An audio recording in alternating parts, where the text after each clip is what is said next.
The morning Monique told Ethan she was leaving, the coffee between them had already gone cold.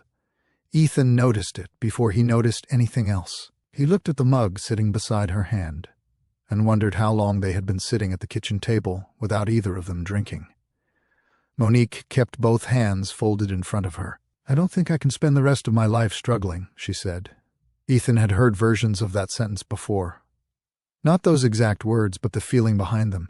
He had heard it in the way she sighed while sorting bills. He had heard it when friends talked about vacations they couldn't afford. He had heard it in the silence that followed whenever he mentioned his plan to open his own HVAC company. This time, though, there was no argument hiding inside her words. She had already made a decision. Ethan looked at his wife and tried to find a sentence that could change her mind. He thought about telling her that his work was finally picking up. He thought about the customers who had started calling him directly because they trusted him. He thought about the money he had been setting aside, little by little, for the business he hoped to build. None of it sounded convincing. He spent years believing patience was responsible. But patience could feel very different to the person who was waiting beside you, not because the dream was impossible, because Monique had stopped believing that waiting for it was worth the cost. Welcome to Hollow Creek Chronicles, a place where every quiet town has a hidden story, every stranger has a past, and every choice leaves a lasting mark. If this is your first visit, we're happy you found us. If you've been here before, welcome back. Subscribe and join us as we uncover stories that remind us what it truly means to be human. Ethan was 32, quiet, practical, and more comfortable fixing a broken air conditioner than explaining what was going on inside his own head. Most mornings he left home with a tool bag in one hand and a thermos in the other. His work took him through ordinary Alabama neighborhoods, small restaurants, churches, family homes, and local businesses where people cared less about fancy titles than whether a technician showed up when he said he would. Ethan did. He had built his reputation one repair at a time. He wanted something simpler, a company with his name on the paperwork, employees he could treat fairly, and enough financial stability that one unexpected bill wouldn't turn the entire month upside down. Monique understood the value of hard work.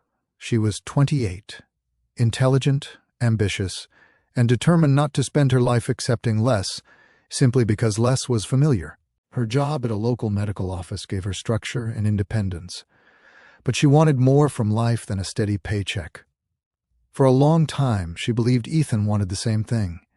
Their problem was that they had different ideas about how to get there. Ethan believed progress could be slow and still be progress. Monique had started wondering how many years she was supposed to wait. Money had become more than numbers on a page. It had become a source of arguments they didn't always finish, expectations they didn't always explain, and disappointments neither of them knew how to name. There was also Darius. Monique hadn't met him with the intention of changing her marriage. Their conversations began normally, and his confidence caught her attention. He knew about investments, property, business, and opportunities Ethan rarely discussed. Darius seemed comfortable talking about the future as though it were something he could reach whenever he decided to. Monique liked that certainty. Ethan noticed the change in her long before she admitted it. She wasn't cruel to him. She didn't stop caring. That was what made the situation harder to understand. She simply began looking at the life they had built and asking herself whether it was enough. Across the kitchen table, Ethan finally understood that he couldn't solve this with another promise about what he would accomplish someday. For the first time, he had to face a question he had avoided for months. Could two people love each other deeply and still want completely different futures? And if they could, what was a husband supposed to do when the woman he loved decided hers no longer included him? 4 years earlier, Ethan and Monique had not been worried about whether they wanted the same future. They were too busy enjoying the future they had just begun building.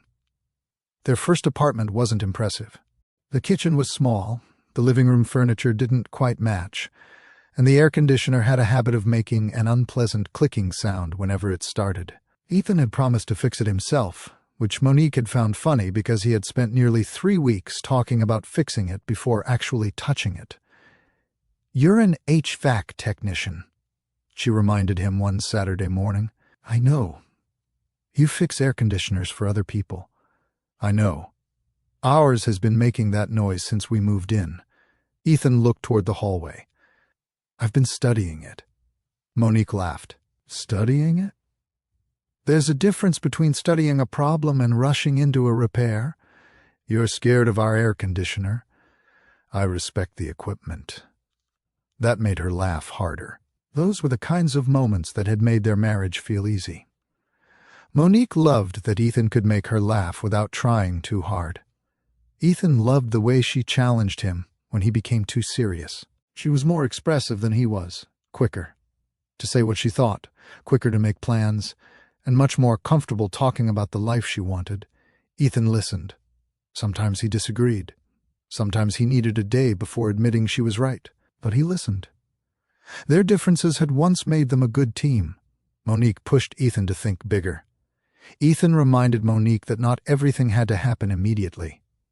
They balanced each other. At least that's how it felt in the beginning. Money didn't become a serious issue because they were careless.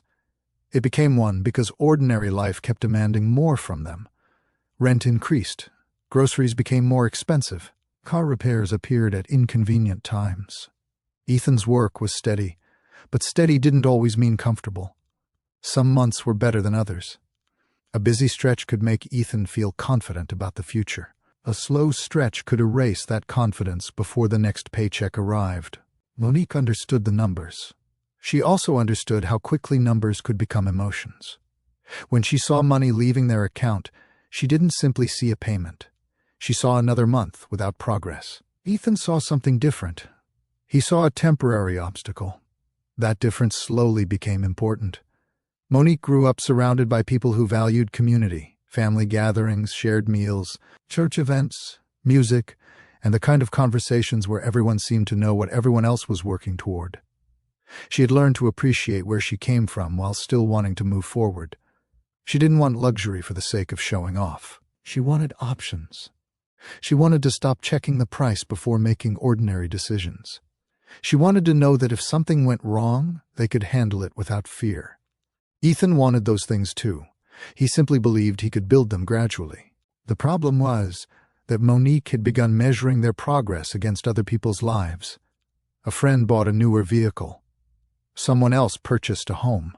Another couple took a vacation and posted photographs from a restaurant Monique had only heard about.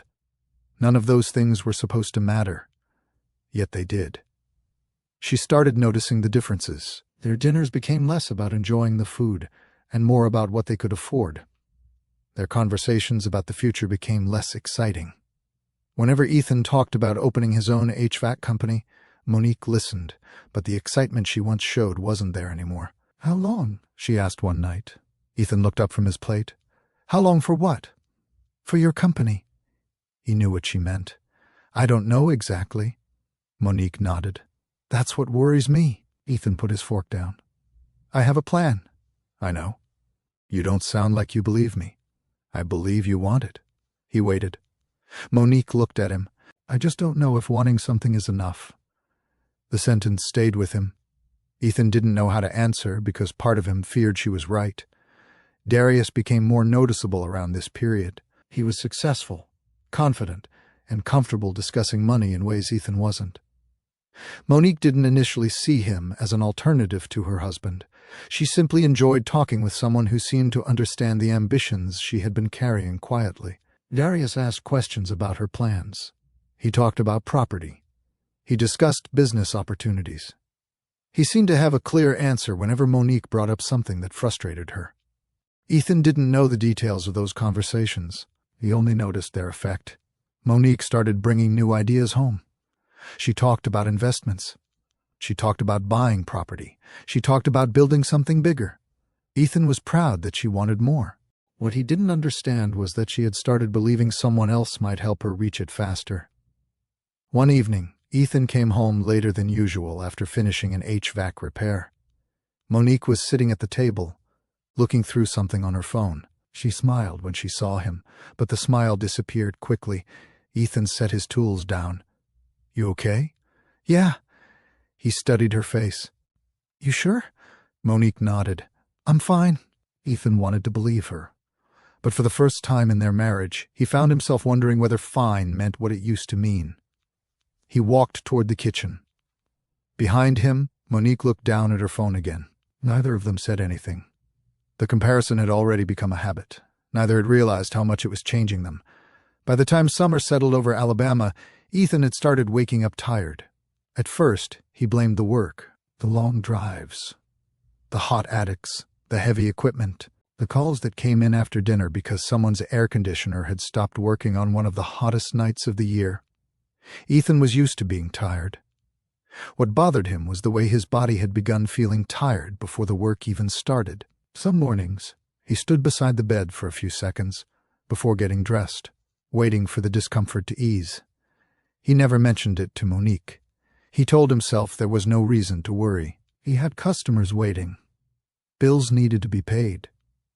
The business he wanted to build wasn't going to appear by itself. A doctor's appointment could wait. That became Ethan's answer to almost everything. It can wait. He said it when Monique noticed him rubbing his chest after climbing down from an attic. "You okay?" she asked. "Yeah, just tired." "You've been saying that a lot. It's been busy." Monique watched him carefully. "Maybe you should get checked." Ethan reached for his water bottle. "I'll make an appointment." "When?" He looked at her. "Soon." Monique sighed. She had heard that word too many times. Soon had become another version of someday, the same word Ethan used when she asked about his company. Soon he would have enough saved. Soon the business would make sense. Soon they would have more breathing room. She knew Ethan wasn't lying. That was part of what made her frustration so difficult.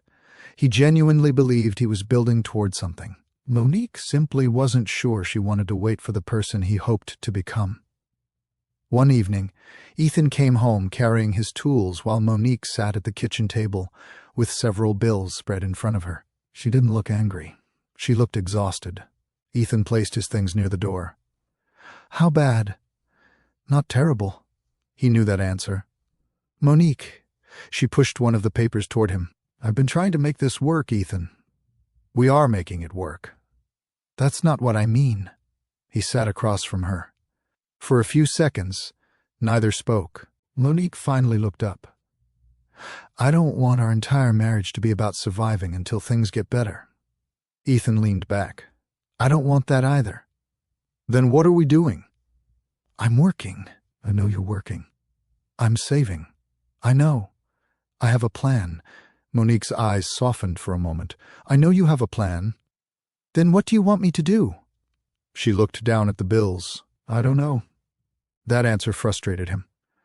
"You keep telling me you want something different, but you never tell me what different looks like." Monique swallowed. "Maybe that's because I don't know anymore." Ethan stared at her. That was the first time he realized the problem wasn't simply money. She had become uncertain about their entire direction. He wanted to reach across the table. He wanted to tell her that he loved her. He wanted to promise that things would change. Instead, he asked, "Is there someone else?" Monique's eyes immediately lifted. "No." Ethan studied her expression. She wasn't hiding behind anger. She looked hurt that he had asked. "I haven't cheated on you," she said. "I wasn't accusing you." "You were wondering." He looked down. "I was." Monique nodded. "I understand." For a moment the room became quiet. There was no villain sitting at that table. There was a husband who believed his efforts should eventually be enough. There was a wife who had become frightened that waiting would cost her the life she wanted. Neither knew how to make the other understand. Darius had become part of that uncertainty without Ethan knowing exactly how deep his influence had gone. Monique never told Ethan every conversation they had shared. She didn't tell him how often Darius talked about opportunities. She didn't tell him how appealing it felt to hear someone speak about money without sounding worried about it. She also didn't tell herself that those conversations were becoming emotional. She still loved Ethan, but love had begun competing with another feeling, the fear that she was settling. Ethan's health became harder to ignore. One afternoon, while repairing a unit at a local business, he became lightheaded and had to sit down. The owner offered him water. Ethan insisted he was fine. That evening, he finally admitted to Monique that he had been feeling unwell for weeks. She was upset. Not because he was sick, because he had kept it from her. "You can't keep treating yourself like you're replaceable," she said. Ethan didn't answer. He knew she was right. A few days later, he made the appointment he had postponed. The results meant he needed to slow down and take his health seriously. It wasn't a dramatic diagnosis. It was a warning. But for Ethan, the warning carried weight. He had spent years believing that working harder would eventually solve everything. Now his body was forcing him to admit that some problems couldn't be worked through. His recovery gave him time to think. Monique had time to think too. One morning she sat across from him at the same kitchen table where they had shared countless meals. "I think I need to leave," she said. Ethan closed his eyes briefly. This time, he didn't ask her to explain. He already knew. Their marriage hadn't ended because they stopped caring. It ended because they had stopped moving toward the same future. Ethan looked at the woman he had loved for 4 years and understood something painful. Sometimes love can remain while a relationship changes beyond recognition. He could not force Monique to want his future. He could only decide what he would do with his own. And for the first time, Ethan realized that losing his marriage might not be the end of his life. It might be the moment he finally began living it for himself. The morning after Monique said she was leaving, Ethan woke before his alarm. For a few seconds, he forgot.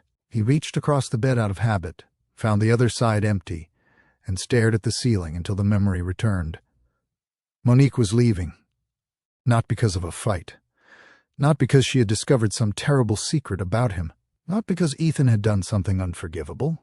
She simply believed her life was going in a direction she no longer wanted.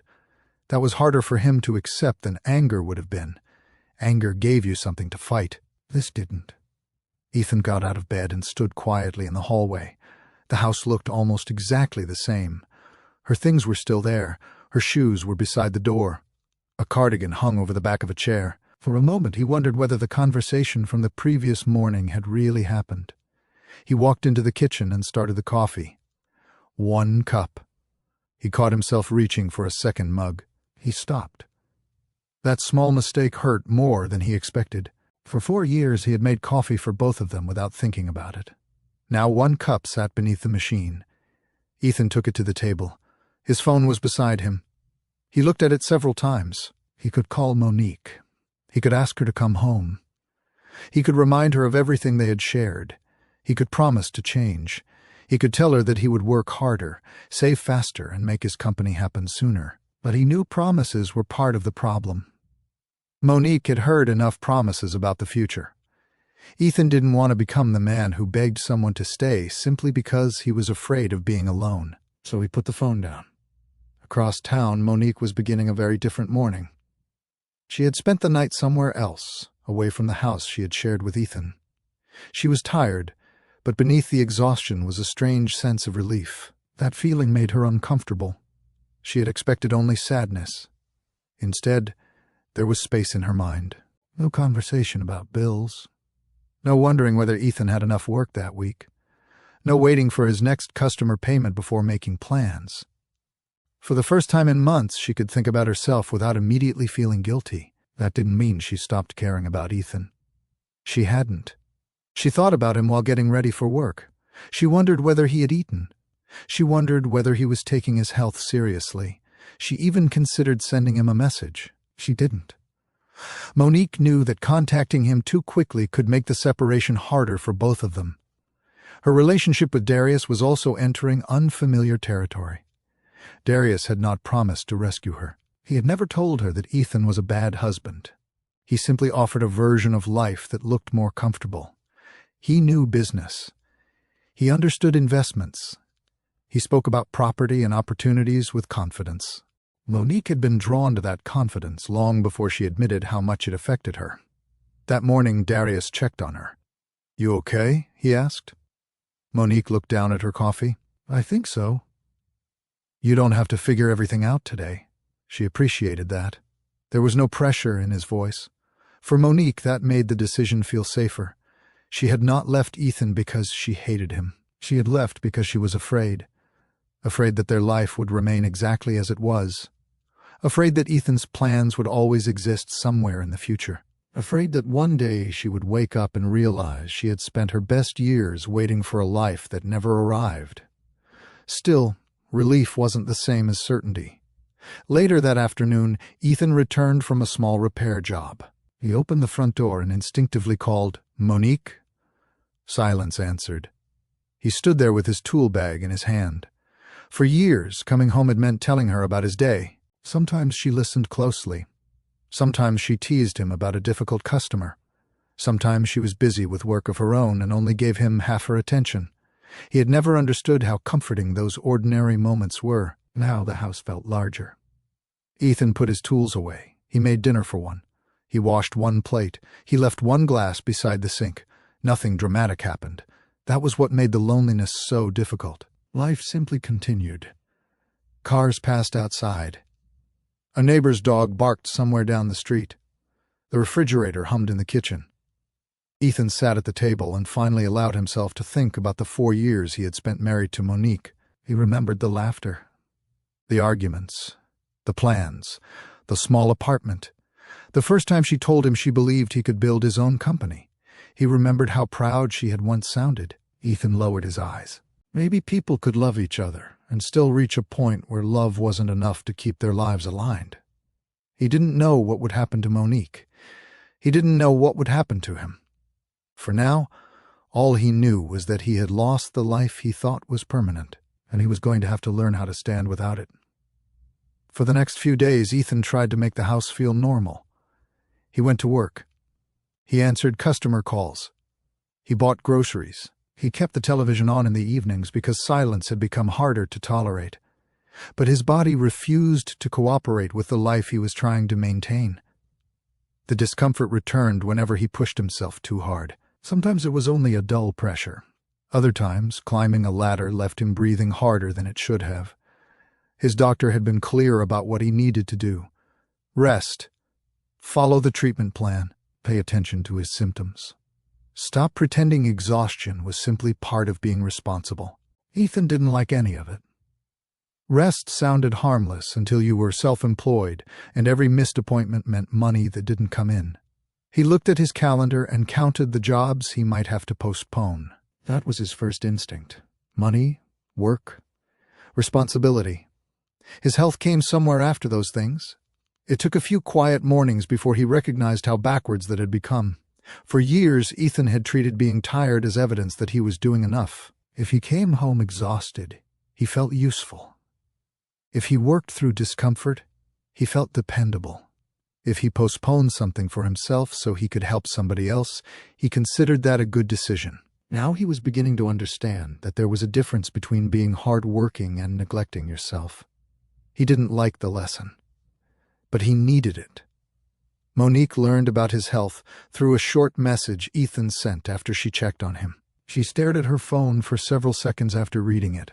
She wanted to call. She wanted to hear his voice.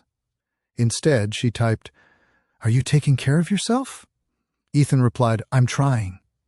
Monique read those 3 words twice. She knew Ethan. Trying usually meant he was doing some of what he had been told and quietly finding ways around the rest. She almost told him that he didn't have to prove anything anymore. She stopped herself. They weren't living as husband and wife now. She had made that decision. She couldn't suddenly step back into the role she had chosen to leave whenever she felt afraid for him. That realization hurt. But Monique accepted it. Her relationship with Darius continued during those weeks. He checked on her. He made plans. He encouraged her to think about what she wanted next. There was something comforting about being around someone who seemed certain. Darius didn't spend his evenings worrying about whether a repair payment would arrive on time. He spoke about business decisions with confidence, and Monique found herself enjoying conversations she once wished Ethan could have with her. But there were differences she hadn't noticed at first. Darius's schedule was demanding. His phone was rarely out of reach. A conversation could stop because a business matter needed his attention. One evening, Monique was telling him about a difficult day at work when his phone vibrated. He glanced at it. "Sorry, I need to handle this." Monique nodded. "Of course." He stepped away. She sat quietly for a moment. It wasn't wrong. It wasn't cruel. It was simply different from what she had imagined. Monique had wanted financial security, but she was beginning to discover that security could not answer every emotional need. She didn't regret leaving Ethan. Not yet. She still believed she had made the right decision for herself, but she was learning that a decision could be right for one reason and complicated for another. Meanwhile, Ethan began spending more time at home. Without Monique there, he had no choice but to notice how much of his identity had been tied to being her husband. He looked around the house and saw things differently. The framed photograph from their early marriage, the chair where Monique used to sit while checking work messages, the small kitchen table where they had argued about money, laughed about stupid things, and planned a future neither of them could fully afford yet. He didn't throw anything away. He wasn't ready. Instead, he started asking himself questions. Who was he when nobody needed him to fix something? What did he actually want? What had he postponed because he was waiting for the perfect financial moment? What would happen if his life didn't become the life he had planned with Monique? For the first time, those questions didn't feel like punishment. They felt like possibilities. Ethan still missed her. He still loved her. But something inside him was beginning to separate love from dependence. He could care about Monique without making her return the condition for his happiness. That realization didn't make the loneliness disappear. It simply gave the loneliness a different meaning. Ethan had spent years building a life around responsibility. Now, with his health forcing him to slow down and his marriage no longer there to define him, he had an uncomfortable amount of time to consider what came next. He didn't know the answer yet. But for the first time, he was willing to look for it. Ethan was sitting at the kitchen table one Thursday afternoon when someone knocked on the front door. He wasn't expecting anyone. For a moment, he considered ignoring it. He had been trying to enjoy the rare, quiet afternoon without thinking about work, money, or Monique. The knock came again. Ethan got up slowly and opened the door. Mr. Walter Hayes stood on the porch. Ethan recognized him immediately. Walter had been one of Ethan's longtime customers.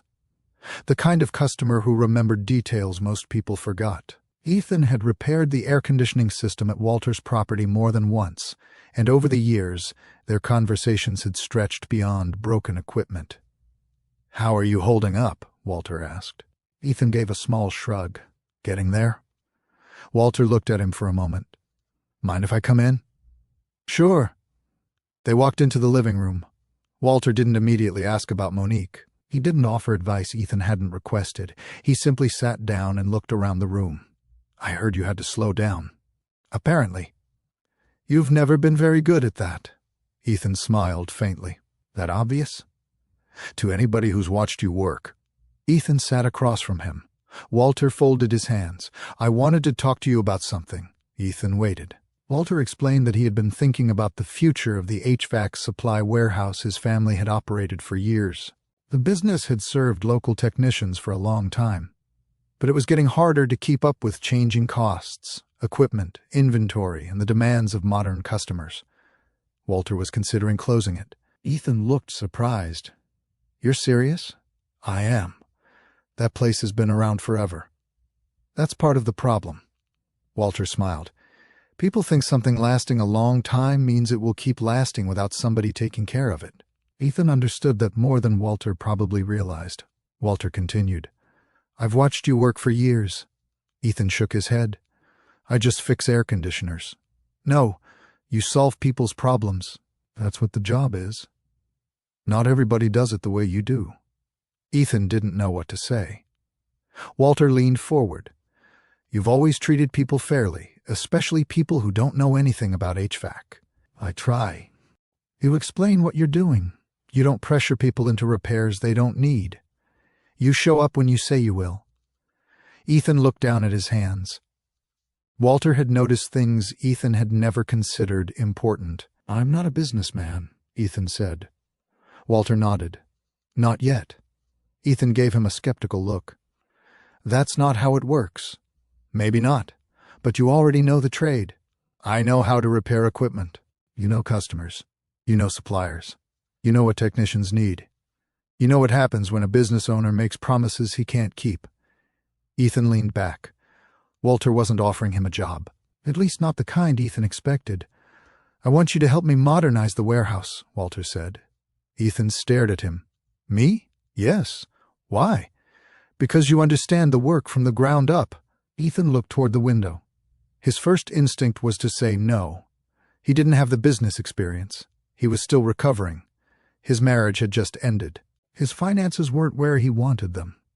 The idea of taking responsibility for an entire operation felt bigger than anything he had planned. "I wouldn't even know where to start," Ethan admitted. Walter smiled. "Neither did I when I started." "That was different." "Why?" "You had a business." Walter shook his head.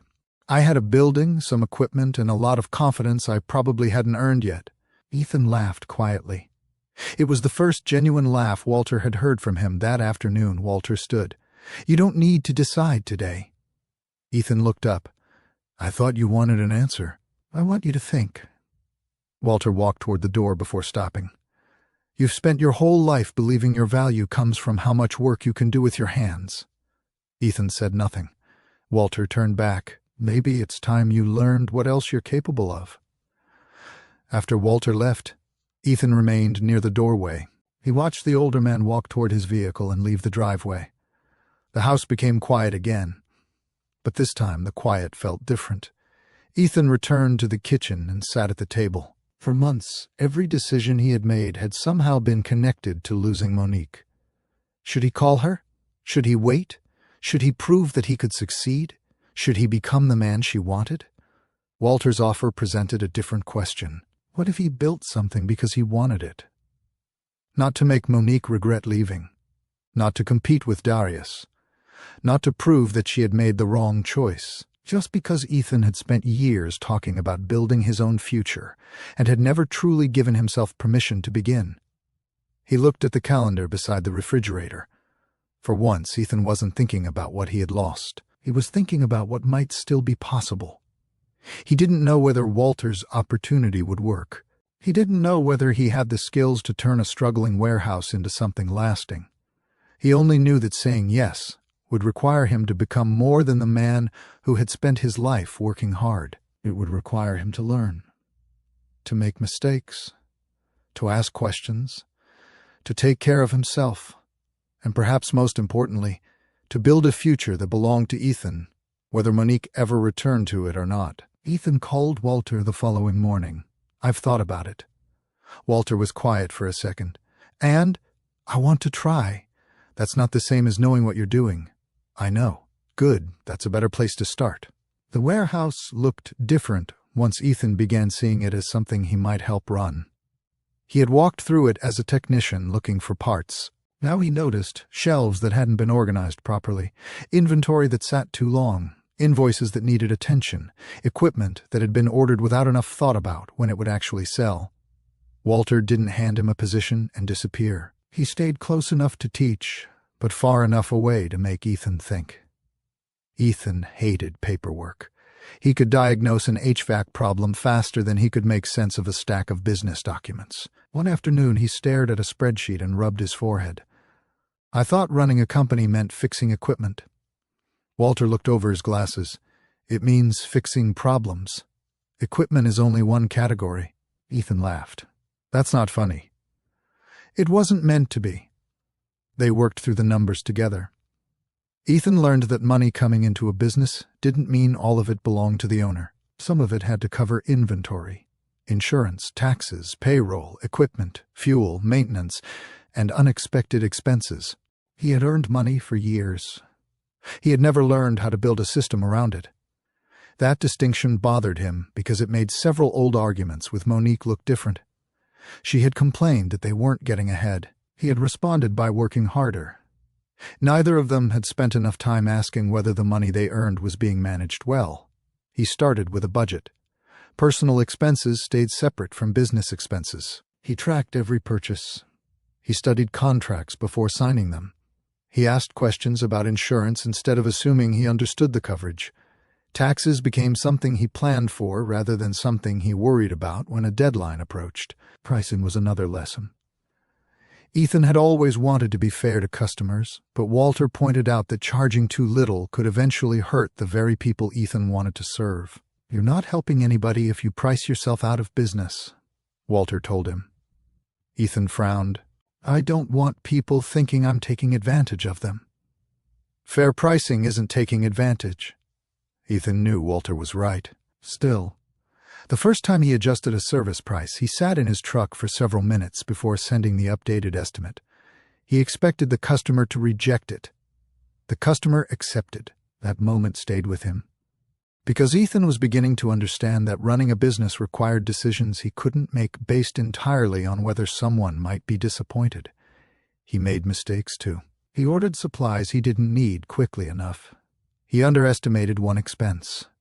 He spent too much time trying to handle every small task himself. Walter corrected him without making him feel foolish. "You're still thinking like the technician," Walter said one afternoon. "What should I be thinking like?" "The owner." Ethan looked at the warehouse. "What does that mean?" "It means you don't have to touch everything. You have to make sure everything gets handled." That lesson took time. Ethan had spent most of his working life proving his value by doing things himself. Delegating felt uncomfortable, but slowly he began changing. Not dramatically. He still arrived early. He still checked his work twice. He still worried about customers. The difference was that he had started thinking beyond the next job. His motivation changed too. At first, a small part of him had imagined Monique hearing about his progress. He pictured her realizing she had underestimated him. Eventually, that thought became less important. He stopped checking his phone for messages from her. He stopped wondering whether Darius knew what Ethan was building. The business was becoming something separate from his marriage, something that belonged to him. He still had much to learn. But the work no longer felt like a test of whether he was good enough. It felt like an education he had decided to take seriously. He kept showing up, one lesson at a time. One evening, Ethan closed the warehouse and stood outside for a moment. The Alabama heat was still hanging in the air, even as the sun dropped lower. He looked back at the building. It wasn't successful yet. It wasn't polished. There were still more problems than answers. But for the first time in a long while, Ethan wasn't waiting for his life to begin. He was learning how to build it. The first month was harder than Ethan expected. The warehouse was still struggling, and the fact that he now understood the numbers didn't make them any easier to look at. There were weeks when money came in and disappeared almost immediately into inventory, fuel, insurance, equipment, and other expenses. Ethan had to remind himself that revenue was not the same thing as profit. He was learning. Slowly. One of the first things he changed was how the business handled service calls. He wanted to keep the personal attention that had earned him customers, but he couldn't be everywhere at once. Walter helped him understand that growth wasn't about doing every job himself. It was about building something that could continue working when Ethan wasn't standing beside every customer. They started small. One used service van, a limited customer base, a handful of jobs that came through people who already trusted Ethan. Nothing about it looked impressive from the outside. Ethan didn't mind. He had stopped measuring progress by appearances. The first real test came when a commercial customer paid late. The invoice wasn't enormous, but the delay affected Ethan's ability to order several supplies he needed for another job. He sat at his desk staring at the numbers. Months earlier, he would have solved the problem by using money meant for something else. Now he called Walter. "What would you do?" Walter didn't answer immediately. "What do you think you should do?" Ethan sighed. "Follow up on the invoice. Adjust the schedule. Make sure I don't create another problem trying to solve this one." Walter smiled. "Now you're thinking." Ethan made the call. The payment eventually came. It wasn't a dramatic victory. Nobody applauded. No one outside the business even knew it had happened. But Ethan understood something important. Owning a business meant making dozens of decisions that would never become stories worth telling. Some days were simply about keeping everything moving. There were also mistakes. Ethan once spent part of an afternoon handling a small administrative problem that could have been resolved in minutes if he had asked for help. By the time he finished, he had lost valuable working hours. Walter found him still sitting at the desk. "You've been there too long." "I know. You trying to prove something?" Ethan looked up. "No." Walter raised an eyebrow. Ethan thought about it. "Maybe a little?" Walter nodded. You don't have to earn the right to be the owner every morning. That sentence stayed with Ethan. He had spent years believing his worth came from how hard he could work. Now he was learning that good leadership also meant knowing when to step back. His health was part of that lesson. He kept his medical appointments. He followed the advice he had once ignored. He stopped treating every warning from his body as an inconvenience. Some days he still wanted to push through. Old habits didn't disappear simply because he understood them. But he began recognizing the difference between determination and neglect. If he wanted the company to last, he needed to be there for it. That meant taking care of the person running it. Gradually, customers noticed the changes. A restaurant owner who had known Ethan for years started recommending him to another business. A homeowner called because someone she trusted had given her Ethan's number. One referral became another. The customer base remained modest, but it was growing for a reason Ethan understood. People trusted him. He didn't promise what he couldn't deliver. He explained repairs. He showed up. He admitted when he needed to check something instead of pretending to know every answer. That honesty became part of the company's reputation. Ethan noticed the change in himself, too. He was still quiet, still practical, still more comfortable holding a wrench than giving a speech. But he no longer walked into a room wondering whether he belonged there. One evening he parked the used service van outside the warehouse and looked at the company information taped inside the windshield. It wasn't much. A used vehicle, a growing list of customers, a business still trying to find its footing. Yet Ethan smiled. Not because he had finally become rich. He wasn't. He smiled because he had built something from skills he already possessed and knowledge he had been willing to learn. For the first time since Monique left, his progress wasn't connected to what she might think of him. He didn't need her to see it. He could see it himself.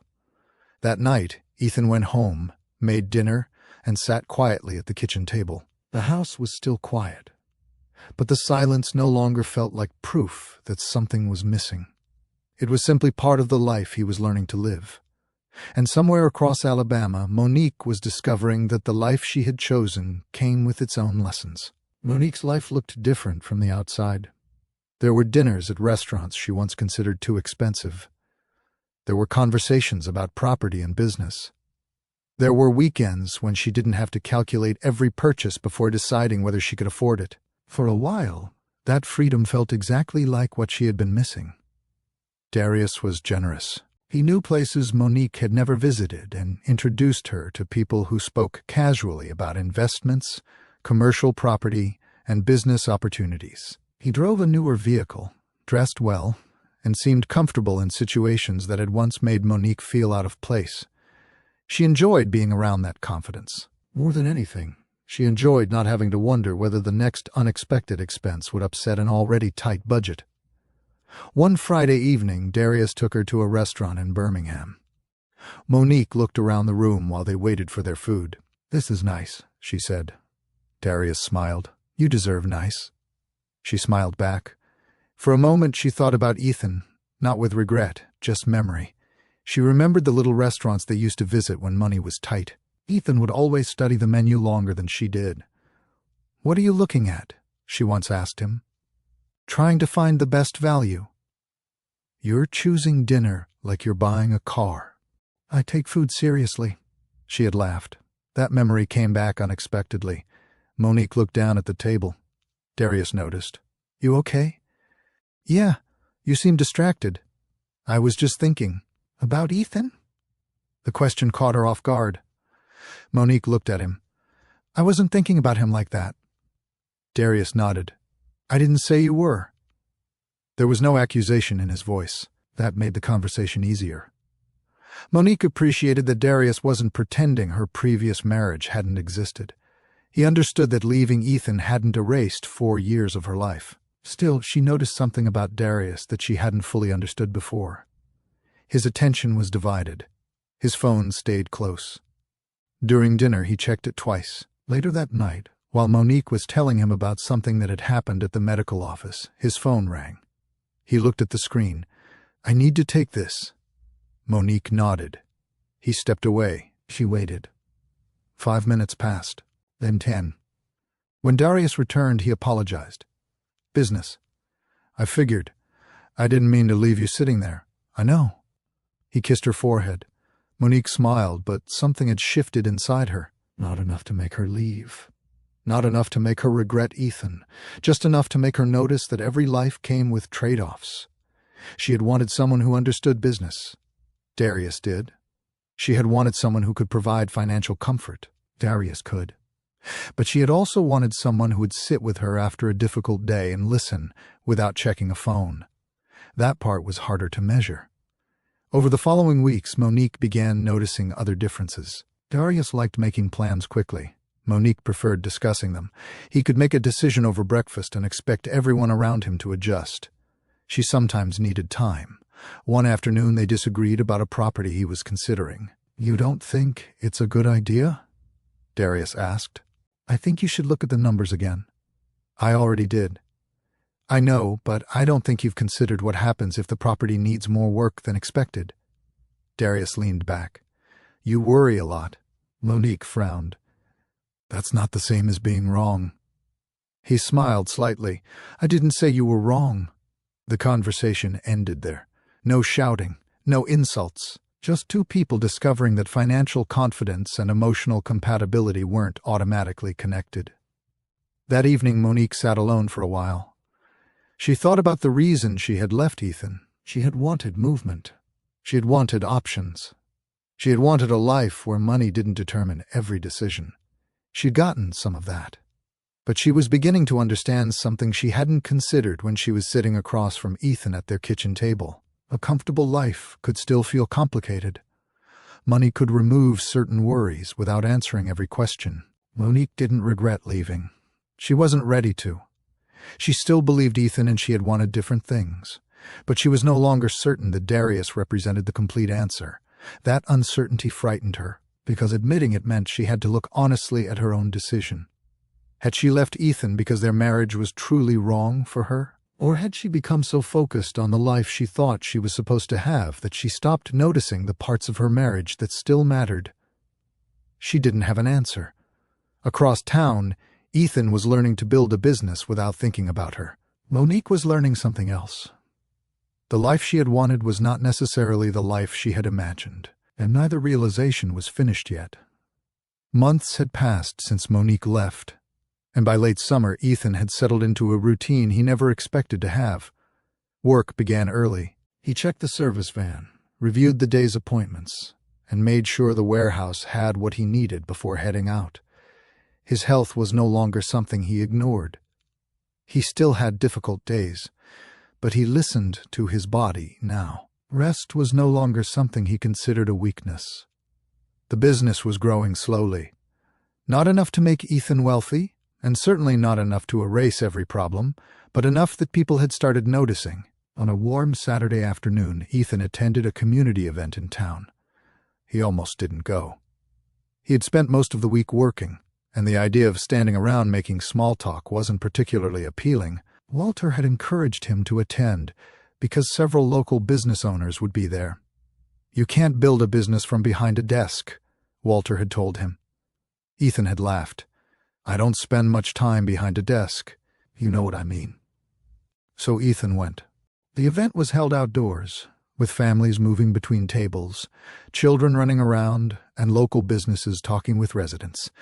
Music played nearby while people greeted friends they hadn't seen in a while. Ethan stood near a table connected to his business, answering questions about HVAC maintenance. A local restaurant owner approached him. "I've been meaning to thank you." Ethan looked confused. "For what?" "For keeping our place running this summer." Ethan smiled. "You're the one who kept calling me at inconvenient hours." The owner laughed. "You kept answering. That's because you pay your invoices." The man laughed again. Ethan wasn't trying to impress anyone. He was simply talking the way he always had. Across the event, Monique saw him. She had not expected to. Her first instinct was to look away. She didn't. For a few seconds, she watched him without approaching. The Ethan she remembered had always looked tired after work. His clothes often carried traces of whatever job he had finished, and he was usually thinking about the next appointment before he had fully finished the current one. This Ethan looked much the same in small ways. He was still quiet. still practical, still more interested in listening than speaking. But something about him had settled. He wasn't scanning the crowd. He wasn't looking for her. He wasn't performing success for anyone. People were coming to him. One person asked about a repair. Another asked about service work. Someone else thanked him for helping with a business problem. Monique watched him answer each question without rushing. She recognized the man she had married. That was what surprised her most. He hadn't become a different person. He had become more comfortable being himself. Monique felt an unexpected tightness in her chest. She had imagined Ethan changing after she left. She had imagined anger, maybe bitterness, maybe an attempt to prove her wrong. She had not imagined this quiet confidence. Darius stood beside her. "That's Ethan." Monique nodded. "Yes." Darius looked across the crowd. "He's doing well." "He is." There was no jealousy in Darius's voice, just observation. Monique looked back at Ethan. A year earlier, she might have measured his success against what she believed he should have achieved by a certain age. Now she noticed something else. People trusted him. The restaurant owner spoke about Ethan as though his reliability mattered. A younger worker approached Ethan with a question, and Ethan stopped what he was doing to listen. Monique remembered how often she had told Ethan he needed to think bigger. Maybe he finally was. The thought made her uncomfortable. Not because she wanted him to fail, she never had. But seeing him become steadier without her forced her to consider something she had avoided. Perhaps leaving him had not created his growth. Perhaps it had simply removed the part of his life that had been keeping him focused on surviving his marriage instead of building his future. Ethan eventually noticed Monique. Their eyes met across the crowd. He didn't freeze. He didn't look away. He simply gave her a small nod. Monique returned it. That was all. No dramatic reunion, no angry exchange, no attempt to rewrite what had happened. Ethan turned back to the conversation in front of him. Monique remained where she was. For the first time since leaving, she was looking at Ethan without seeing only the man she had walked away from. She was seeing the man he was becoming, and she wasn't sure what that meant for either of them. The community event ended before Monique was ready to leave. She stayed longer than she had planned, partly because Darius was speaking with someone he knew, and partly because she wasn't sure she wanted to walk past Ethan again. When she finally looked across the field, Ethan was gone. For some reason, that disappointed her. She told herself it didn't matter. But on the drive home, she found herself thinking about the conversation she had overheard. Ethan had mentioned an apprenticeship. She hadn't known about it. The idea stayed with her. A few weeks later, she heard more about the business through ordinary conversations around town. Ethan's company wasn't suddenly everywhere. It was still small, still developing, still facing the same challenges every growing business faced. But Ethan had begun thinking beyond himself. He wanted to give someone else a chance to learn HVAC work. That idea had come from something he understood personally. Ethan remembered what it felt like to know how to work hard without knowing exactly where that work could lead. He had spent years believing that if he simply kept working, eventually everything would make sense. Now he wanted younger people to have a clearer path. The apprenticeship wasn't charity.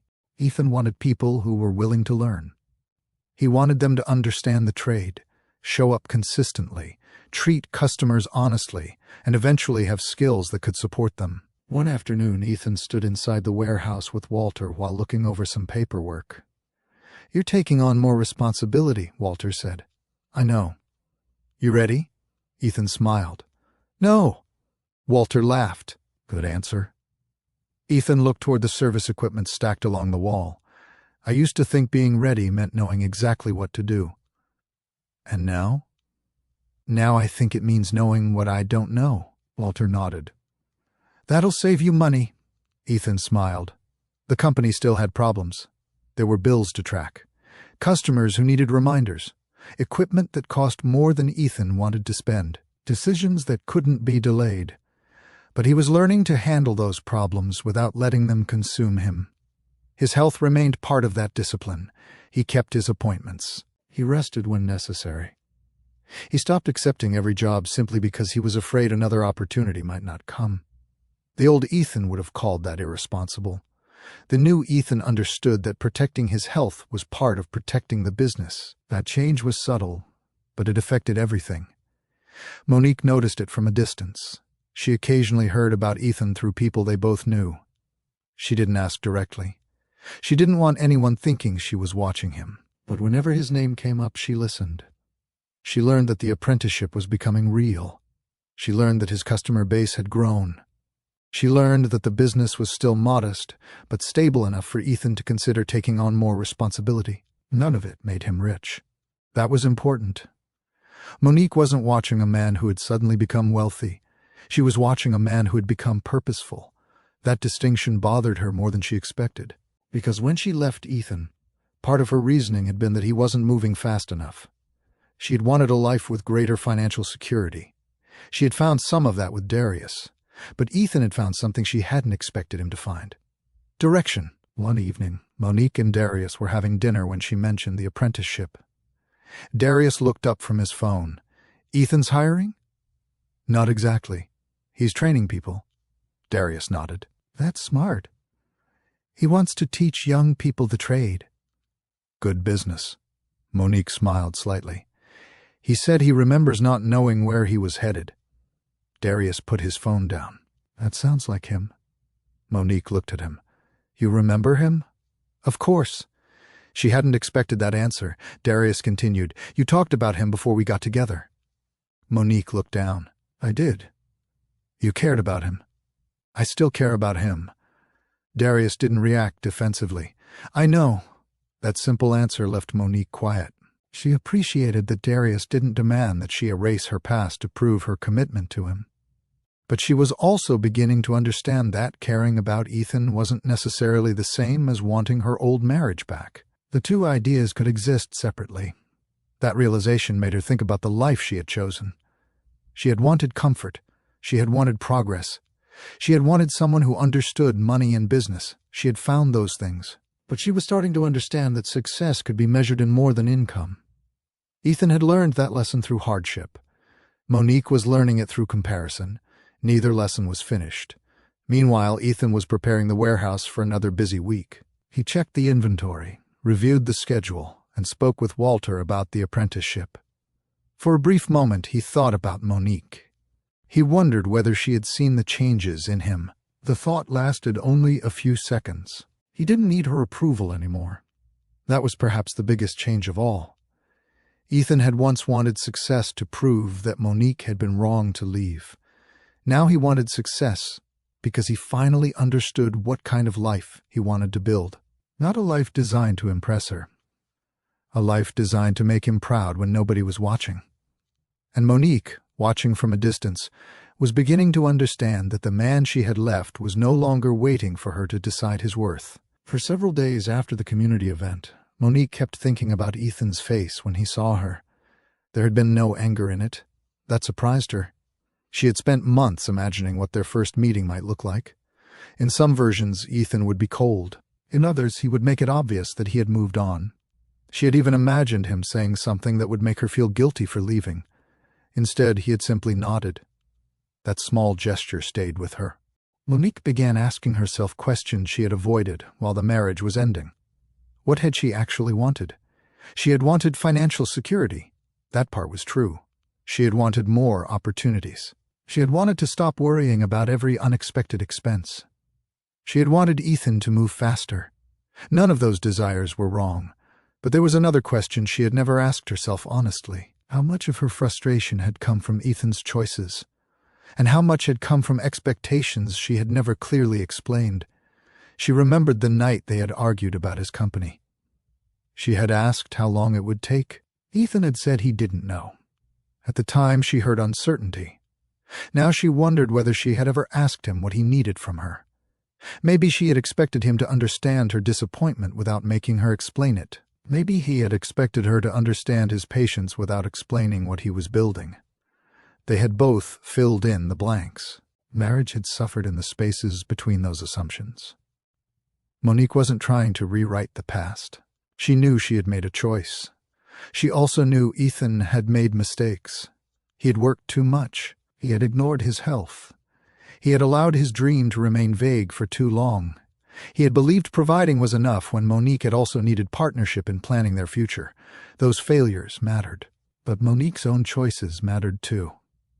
She had compared Ethan to Darius without telling Ethan how deeply those comparisons were affecting her. She had allowed financial frustration to become emotional distance. She had started looking outside her marriage for the certainty she wanted before she had fully confronted the uncertainty inside it. That realization didn't make her regret everything. It made her more honest. Darius noticed the change. One evening, he found Monique sitting quietly after dinner. "You've been thinking about him." She didn't pretend otherwise. "Yes," Darius nodded. "What are you thinking?" "I don't know. You don't have to know." Monique looked at him. "I think I need to talk to Ethan." Darius was quiet. "About what?" "I don't know yet." "Do you want to go back to him?" Monique looked away. "That isn't what I'm saying." "I know." She appreciated that he didn't turn the conversation into an argument. Darius had never promised her a perfect relationship. He had offered a different life, and she had chosen it willingly. Their differences were becoming clearer, but that didn't make him responsible for every doubt she carried. Monique finally said, "I think there are things I never said to Ethan." Darius nodded. "Maybe you should say them." That answer stayed with her. Across town, Ethan was having his own uncomfortable thoughts. He had been proud of how much he had changed, but he didn't want success to become an excuse for avoiding the past. Monique had left him. That hurt. It still hurt. Yet Ethan could admit something he hadn't been ready to admit during the separation. He had not always made it easy for her to understand his plans. He had expected her to trust a future he couldn't clearly explain. He had said he was saving, but he hadn't shown her a real financial system. He had talked about opening a company, but for years there had been no detailed path from idea to operation. He had worked hard, that was true. But hard work wasn't automatically good communication. Ethan sat alone at his desk after closing the warehouse and looked at the numbers. For the first time, he could examine his marriage without needing either of them to be the villain. He loved Monique. He had loved her when she left. He would probably care about her for a long time. But caring didn't mean pretending the marriage had been perfect. If they ever spoke again, Ethan knew he couldn't turn the conversation into a contest over who had been right. He didn't want that anymore. A few days later, his phone rang. Ethan looked at the screen. Monique. He didn't answer immediately. He sat there, staring at her name. A year earlier, seeing her name would have changed his entire day. Now he felt something different. Nervousness. Curiosity. Caution, he answered. "Hello?" There was a pause. "Hi, Ethan." Her voice was familiar enough to make the room feel smaller. "Hi, Monique." Neither knew how to begin. She finally said, "Do you have some time to talk?" Ethan looked around the warehouse. The work could wait. "Yeah, I'd like to see you." He took a slow breath. "Okay." Another silence. Monique spoke softly. "I don't want anything from you." Ethan closed his eyes for a moment. "I didn't think you did. I just think we should talk." He understood what she meant. 4 years of marriage couldn't be reduced to the morning she left. There were things they had never said, things they had misunderstood, things each had carried alone. "All right," Ethan said. "Tomorrow?" "Tomorrow works." After the call ended, Ethan remained seated. He didn't know whether the conversation would bring closure, forgiveness, pain, or something neither of them expected. He only knew that he was no longer the man who needed Monique to return in order to feel whole. Across town, Monique placed her phone on the table and took a long breath. She had spent months believing leaving was the hardest decision she would ever make. Now she wondered whether telling the truth about why she left would be harder. Tomorrow they would sit across from each other again. Not as husband and wife. Not as strangers. As two people who still knew each other's history well enough to make honesty difficult. The next afternoon, Ethan arrived at the small cafe where Monique had asked to meet. He chose a table near the window, not because he wanted to watch for her, because sitting with his back to the room had never been comfortable. He ordered coffee and left his phone face down. A few minutes later, Monique walked through the door. Ethan recognized the way she carried herself before she reached the table. She looked composed, but he could see the hesitation in her steps. "Hi," she said. "Hi." She sat across from him. For several seconds, neither spoke. The cafe was busy enough that nobody paid attention to them. Cups moved across tables. Someone laughed near the counter. Outside, traffic passed along the street. It was an ordinary afternoon. That almost made the meeting harder. Monique looked at Ethan. "Thank you for coming." "You asked." She gave a small smile. "You always were straightforward." "So were you." She looked down. "Not always." Ethan didn't respond. Monique took a breath. "I've been thinking about what I said when I left." Ethan waited. "I meant it," she said. "I really did believe I couldn't spend the rest of my life struggling. I know. I wasn't pretending. I know that too." She looked relieved that he wasn't challenging her. "I thought leaving would make me happier," she continued. Ethan looked at her carefully. "Did it?" Monique paused. "For a while, yes." He nodded. That answer didn't hurt as much as it might have months earlier. Monique continued. "I felt relieved. I thought I had finally made a decision for myself instead of waiting for something to change." Ethan wrapped both hands around his coffee. "You had the right to make that decision." Her eyes lifted. "I know you believe that now. I had to learn it." Monique gave a quiet nod.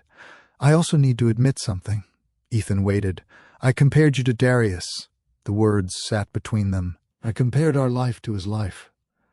I looked at what he had and thought that meant he knew how to give me the future I wanted." Ethan looked toward the window. "That hurt. I know. I don't think you understood how much at the time." "I didn't." Monique's voice became quieter. "I was so focused on what we didn't have that I stopped seeing what we did have." Ethan didn't rush to comfort her. He wanted to hear everything she had come to say. "I still think you made mistakes," Monique said. "I did. You worked too much." "Yes." "You ignored your health." "Yes." "You kept saying you were going to build your company, but for a long time there wasn't a real plan." Ethan nodded. "I know." Monique looked surprised. "You're not going to argue?" "I could." A faint smile crossed her face. But you wouldn't be wrong." She looked down at her hands. "I should have talked to you differently." "Probably. I should have told you how scared I was instead of making you feel like you weren't doing enough." Ethan was quiet. "That would have helped." "I know." He took a breath. "I wasn't easy to live with either." Monique looked up. "I loved you," Ethan said. "But sometimes I thought working harder was the same thing as communicating better." She listened. "I thought if I kept bringing money home and kept trying to build something, you'd understand what I was trying to do. And I didn't. Not completely." Neither of them smiled, but the honesty made the conversation easier. Monique looked at him for a long moment. "I don't know what happens after this." Ethan nodded. "Neither do I. I didn't come here expecting you to take me back." "I appreciate that. I just needed you to know that I understand more now." Ethan looked down at his coffee. Months ago he would have heard those words and searched them for a promise. Now he heard them for what they were. An admission, nothing more. "I appreciate you telling me," he said. Monique nodded. For the first time since she had left, they were speaking without trying to win. There was no demand for an apology, no attempt to prove one person had been right, just two people admitting that they had both misunderstood parts of the life they once shared. When they finally stood to leave, Monique hesitated. "Ethan?" "Yeah?" "I really am sorry." He looked at her. "I know." She walked toward the door. Ethan watched her leave, but he didn't follow. He didn't know whether their conversation had opened a door or simply closed an old chapter with more honesty than they had managed before. For once, he didn't need to know immediately. He had learned that some answers needed time, and whatever came next, Ethan knew he would face it without abandoning himself to keep someone else for the next few days. Ethan didn't hear from Monique. He didn't expect to. Their conversation at the cafe had left him with more peace than he had anticipated, not because everything between them had been repaired, but because they had finally spoken without defending themselves. Still, one question remained. Monique had asked to talk because she wanted to tell the truth. Ethan had listened. But forgiveness was another matter. A week later, Monique called. "Hi." "Hi. Are you busy?" "I've got a few things to finish. I won't keep you long." Ethan sat down at his desk. "What's up?" There was a pause. I wanted to ask you something. Okay? Do you hate me? Ethan leaned back. The question caught him off guard. No. You answered that quickly. I've thought about it. Monique was quiet. I wondered, she admitted. I was angry. I know. I was hurt. I know. But I don't want to spend the rest of my life being angry at you. Monique breathed out slowly. I don't know how to apologize enough. You don't have to keep apologizing. Why not? Because eventually an apology has to become something you live differently. She didn't answer. Ethan continued. I don't mean that you have to prove anything to me. I just mean I don't want either of us trapped in that morning forever. Monique's voice softened. I don't want that either. They spoke for a while longer. There was no promise about getting back together. Ethan didn't ask her to leave Darius. Monique didn't ask Ethan to wait. They were finally able to speak without turning every conversation toward their old marriage. A few days later, Monique faced a practical financial problem. She had been reviewing some expenses and realized she needed help understanding a business-related agreement connected to one of her financial decisions. She hesitated before contacting Ethan. She didn't want him to think she was using their history. When she finally called, she explained the situation. Ethan listened. I can look at it with you, he said. You don't have to. I know. You're sure? Yes. They met briefly and went through the figures together. Ethan didn't lecture her. He didn't remind her that he had warned her about financial decisions. He didn't use the moment to prove he understood money better. He simply helped her identify the questions she needed to ask before making another commitment. Monique looked at him afterward. You really don't have to do this. I know. Why are you? Ethan thought about it. Because helping you doesn't mean I have to go back to being your husband. She looked at him quietly. That sentence was difficult to hear. It was also honest. Ethan had finally learned that forgiveness didn't mean pretending nothing had happened. It didn't mean restoring the relationship exactly as it had been. It didn't mean giving someone unlimited access to your life because you no longer felt angry. Forgiveness meant Ethan could remember what happened without allowing it to control every decision he made. Monique understood that too. She had once believed Ethan's success would make her regret leaving. Now she was beginning to see that his success wasn't about her at all. He wasn't trying to make Darius look small. He wasn't trying to make her feel foolish. He was building the life he had finally learned how to manage. That realization changed the way she saw him. One evening, Monique told Darius about the conversation. He listened. You helped her. Yes. How did that feel? Monique considered the question. Normal. Darius nodded. That's probably a good thing. She looked at him. I don't want to hurt you. I know. I still care about Ethan. I know that too. Darius was quiet for a moment. Caring about somebody from your past doesn't automatically mean you belong with them. Monique looked at him. It was something she had slowly been learning herself. Their relationship still had unresolved questions, but at least they were no longer pretending those questions didn't exist. Meanwhile, Ethan returned to the warehouse the following morning. Walter noticed something different.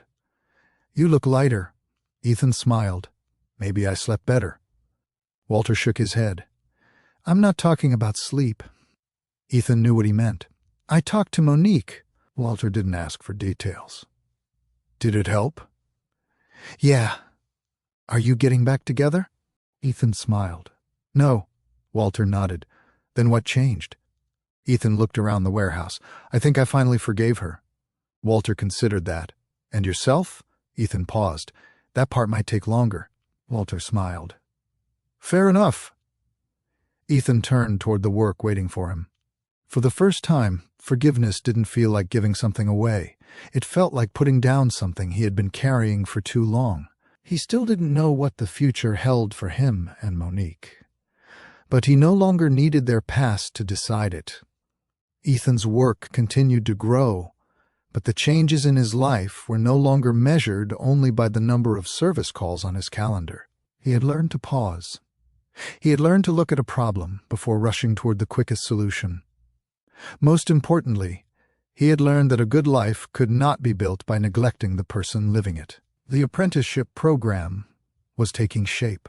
Ethan spent evenings reviewing what the new trainee would need to learn, From equipment knowledge to customer service and safety, he wanted the opportunity to mean more than a paycheck.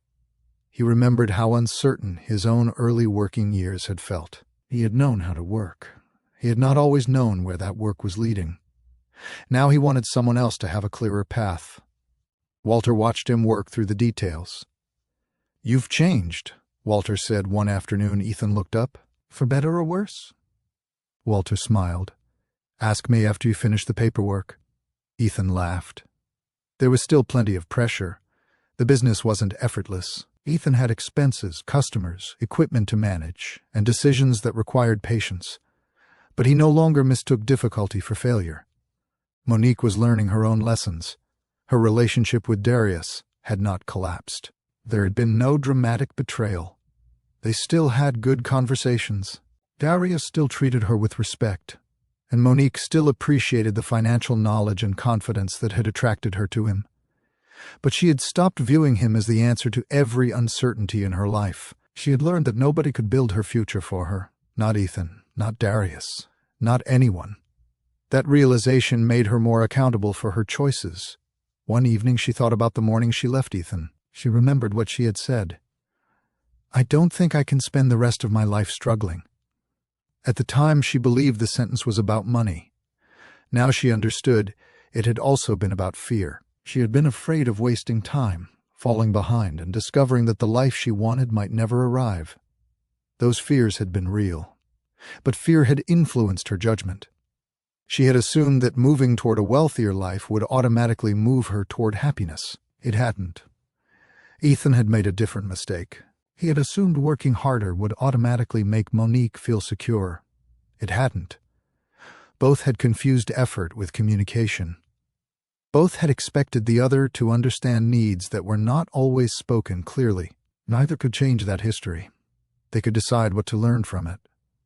Ethan's second chance had become clearer with every passing month. It wasn't a second chance at the marriage. It was a second chance at himself. He had become healthier, more deliberate with money, more confident in business, and more willing to ask for help. The apprenticeship gave that growth another purpose. He wasn't simply trying to create income. He was trying to create something that could outlast a difficult season in his own life. Monique's second chance looked different. She began paying closer attention to her finances and decisions. She stopped assuming comfort and happiness were interchangeable. She also became more honest about what she expected from a relationship. She didn't know whether her future would include Darius. She didn't know whether Ethan would ever become part of her life again. For once, she didn't force herself to have an answer. Months after their conversation at the cafe, Ethan stood outside the warehouse near the end of another workday. The used service van was parked nearby. The building still needed improvements. The business still had room to grow. But Ethan looked at it differently now. He thought about the man who had once sat at a kitchen table believing his marriage was the foundation of his entire future. That man had been wrong. Love could be important. Marriage could be important, but neither should require a person to abandon his health, values, direction, or self-respect. Ethan smiled. He had not become rich. He had not won anything over Monique. He had simply become more responsible for his own life. That was enough. Across Alabama, Monique was learning to do the same. Their lives had moved in different directions, but neither had been destroyed by the choices they made. They had been changed by them. Maybe that was the real second chance. Not getting back what had been lost. Not proving who was right. Not making someone regret walking away. It was being given another opportunity to make better decisions with the wisdom earned from the first ones. Ethan looked toward the warehouse door. Tomorrow would bring another list of problems. He was ready for them. This time, he wasn't waiting for somebody else to make his life meaningful. He had finally learned how to build a life worth living. One honest decision at a time.